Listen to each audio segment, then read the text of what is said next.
प्रिय दर्शकों, मैं यशराज तिवारी आप सभी का बहुत-बहुत स्वागत करता हूं प्रोफेशनल एस्ट्रोलॉजी पर। जैसा कि आप सभी जानते हैं, जन्माष्टमी का पर्व बहुत ही करीब आ चुका है और आज मैं आप सभी के समक्ष जो उपस्थित हुआ हूं, वो माँ लक्ष्मी की कृपा प्राप्ति हेतु जन्माष्टमी के इस पावन अवसर पर करने के एक प्रयोग को लेकर के उपस्थित हुआ हूं। जैसा कि आप सभी जानते हैं कि प्रत्येक व्यक्ति को कहीं न कहीं धन से संबंधित परेशानी लगी रहती है और बहुत से लोग जो मेनली अगर देखा जाए तो 65 से 70% लोग जो परेशान हैं, वो अपने करियर मेनली धन को लेकर के चिंतित हैं। कइयों को कर्ज से संबंधित परेशानी है, तो कइयों को धन जो आना चाहिए, वो रुकावटों के साथ आता है और कुछ के साथ तो धनागमन के रास्ते ही नहीं मिलते। किसी भी तरह की धन से लेकर के संबंधित परेशानी है, उसको दूर करने के लिए जो प्रयोग होता है, वो जन्माष्टमी पर अगर किया जाए, माँ लक्ष्मी की कृपा प्राप्ति के लिए प्रयोग अगर जन्माष्टमी पर किया जाए, तो वो बहुत ही जल्दी श्रेष्ठ फल प्रदायक होता है और बहुत जल्दी धनागमन के रास्ते व्यक्ति को मिल जाते हैं। दूसरी चीज़, जन्माष्टमी में रात को एक पर्टिकुलर एक टाइम आता है जिसको निशित काल के नाम से जाना जाता है। पिछले वर्ष भी मैंने बताया था, इस वर्ष भी आप सभी को बताने के लिए उपस्थित हुआ हूँ। उस निशित काल में अगर वो प्रयोग को किया जाए, तो वो प्रयोग शीघ्र ही सिद्धि प्रदायक होता है। प्रयोग कोई बहुत ज़्यादा जिसको कठिन या बहुत टफ तो नहीं है, सिंपल मंत्र जाप है और वो आप खुद ही घर पर सामान्य से कुछ नियमों का पालन करके कर सकते हैं। सबसे पहले आप सभी को बता दूं कि 19 अगस्त 2022 के दिन ही जन्माष्टमी मनाई जाएगी और उसी दिन रात में श्री कृष्ण जन्मोत्सव जो है वो मनाया जाएगा और जो हमें प्रयोग करना है वो भी 19 अगस्त की रात में ही करना है, अर्थात शुक्रवार के दिन, फ्राइडे के दिन। अब शुक्रवार के दिन करना है, वैसे भी वो दिन माँ लक्ष्मी का ही होता है, तो ये और ज़्यादा बेनिफिशियल हो जाएगा। सबसे पहले मैं आपको निशित काल के समय से अवगत करा देता हूँ ताकि जो भी प्रयोग करने हैं वो उसी काल के दौरान करने हैं ताकि वो बहुत जल्द ही सिद्धि प्रदायक हो। जो निशित काल का समय है, मैं ये मध्य प्रदेश जबलपुर के आधार पर आपको बता रहा हूँ। 1-2 मिनट ही ऊपर नीचे होता है, कोई बहुत ज़्यादा फर्क नहीं आता। तो रात के 11:46 से रात के 12:40 तक 11:46 पीएम से 12:40 एएम तक का ये समय है और इसी बीच जो भी हम प्रयोग करेंगे वो इसी बीच करने वाले हैं। दूसरी चीज, माँ लक्ष्मी की कृपा प्राप्ति अर्थात माँ लक्ष्मी को अपनी तरफ आकर्षित करना होता है और आप सभी जानते हैं कि आकर्षण किस दिशा में सबसे ज्यादा होता है। आकर्षण उत्तर दिशा में होता है। जब आप कंपास को भी रखते हैं हाथ में, तो जो उसकी नीडल है वो नॉर्थ डायरेक्शन की तरफ फेस करने लगती है। तो आकर्षण जो है वो उत्तर दिशा में है, नॉर्थ डायरेक्शन में है। तो जब भी आप पूजा करने के लिए इस समय पर बैठेंगे, तो आपका जो मुख है, जो आपका फेस है, वो नॉर्थ डायरेक्शन की तरफ होना चाहिए। नियम क्या है पूजा को, जिसने पिछले वर्ष किया होगा वो तो जानता ही है, कुछ स्पेशल नियम नहीं है। सिंपल सी चीज है कि लाल रंग के आसन में ही आपको बैठ करके पूजा करनी है और लाल रंग के कपड़ों को, लाल रंग के वस्त्र को धारण करके ही इस पूजा को करना है, क्योंकि माँ लक्ष्मी की आराधना जो होती है वो लाल रंग के वस्त्रों को धारण करके ही की जाती है। तो लाल रंग का आसन ले लीजिएगा और लाल रंग के वस्त्र को धारण करके उस आसन पर बैठ जाइए। नित्य क्रम पूजा प्रकाश गीता प्रेस गोरखपुर की पुस्तक है, जो कि प्रत्येक सनातन धर्मी के घर में उपस्थित होती ही है। अगर आपके घर में है तो उसमें पेज नंबर 70 पर आप चले जाएं, आपको वहां पूरी विधि मिल जाएगी जिसको कि मैं अभी बता रहा हूं। और अगर आपके पास नहीं भी है, मैं समझाता हूं और समझ में नहीं आता या कुछ कंफ्यूजन रह जाता है, तो ऑनलाइन आप उस बुक का पीडीएफ डाउनलोड कर सकते हैं। गीता प्रेस गोरखपुर की नित्य क्रम पूजा प्रकाश, उस बुक के पेज नंबर 70 पर चले जाइए। वहां पर आपको पूजा पाठ शुरू करने के पहले जो विधि होती है, जो संध्योपासन विधि होती है, वो बताई गई है। उसका जो छोटा प्रारूप है वो मैं आप सभी को बता देता हूं कि लाल रंग के वस्त्र को धारण करके लाल रंग के आसन पर बैठ जाइएगा, हाथ जोड़ करके गणेश जी का ध्यान करिए, उसके बाद अपने गुरु का ध्यान करिए। उसके बाद आपको आचमन करना है। आचमन भी कोई डिफिकल्ट नहीं होता। बहुत से लोग पूछते हैं आचमन कैसे किया जाता है। तो लेफ्ट हैंड से राइट हैंड में जल लेना है चम्मच से और 3 बार उसको ग्रहण करना है विष्णु विष्णु विष्णु बोलते हुए। ये हो गया आपका आचमन। आचमन करने के बाद में आपको अपने राइट हैंड में जल ले लेना है, उसको लेफ्ट हैंड से इस तरह से ढक देना है, इस तरह से जो मैंने मुद्रा बताई है।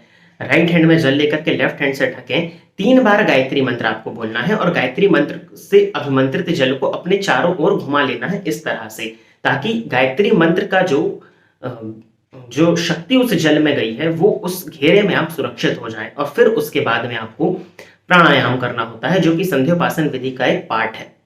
अब प्राणायाम भी इसी किताब के पेज नंबर 75 पर पूरी विधि से आपको मिल जाएगा, जो कि वहाँ प्राणायाम बताया गया है। वहाँ पर रेचक, कुंभक और पूरक प्राणायाम बताया गया है, जो कि थोड़ा-सा डिफ़िकल्ट है और सामान्य व्यक्ति हो सकता है कि जो पहली बार कर रहा है वो ना कर पाए।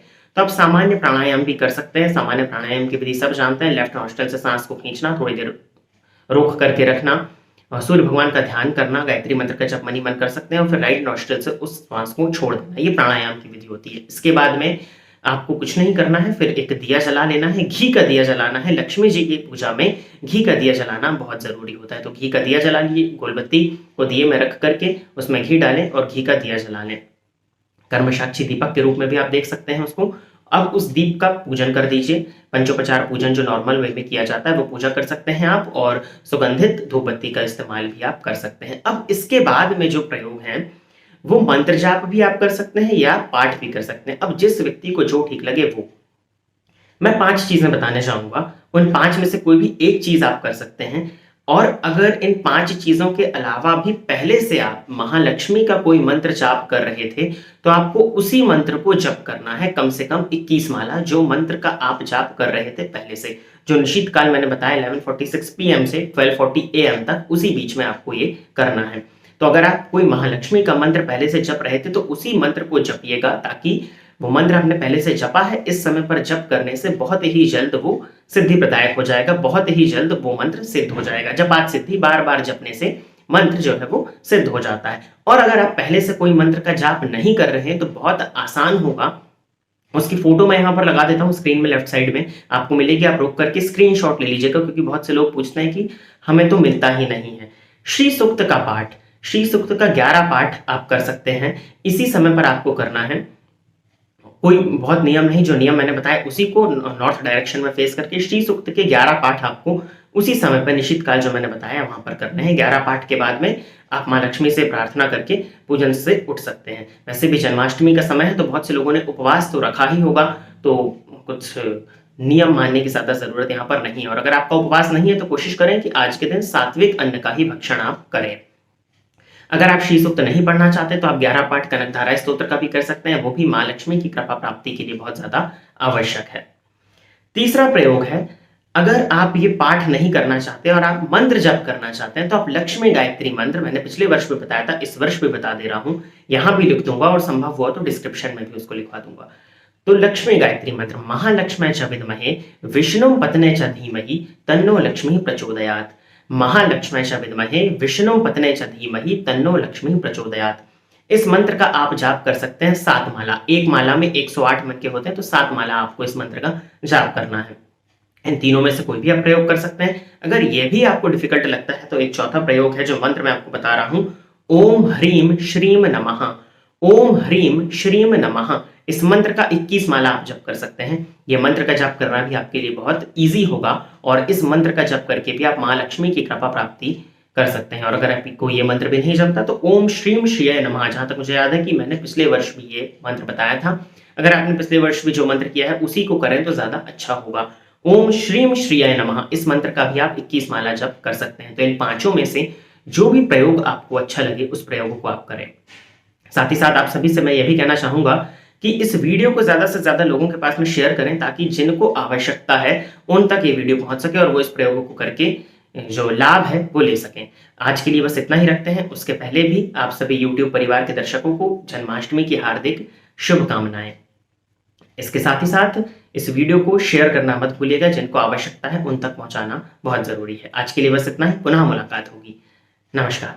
फोन पर बात करके कुंडली दिखाने के लिए एवं ज्योतिष से संबंधित अन्य सर्विसेज के लिए आप स्क्रीन पर दिए गए नंबर पर कॉल या व्हाट्सएप करके पर्सनल अपॉइंटमेंट ले सकते हैं। अब आप YouTube के साथ साथ Facebook और Instagram पर भी मेरे अकाउंट को फॉलो कर सकते हैं, जहां पर आपको ज्योतिष से संबंधित जानकारी मिलती रहेगी।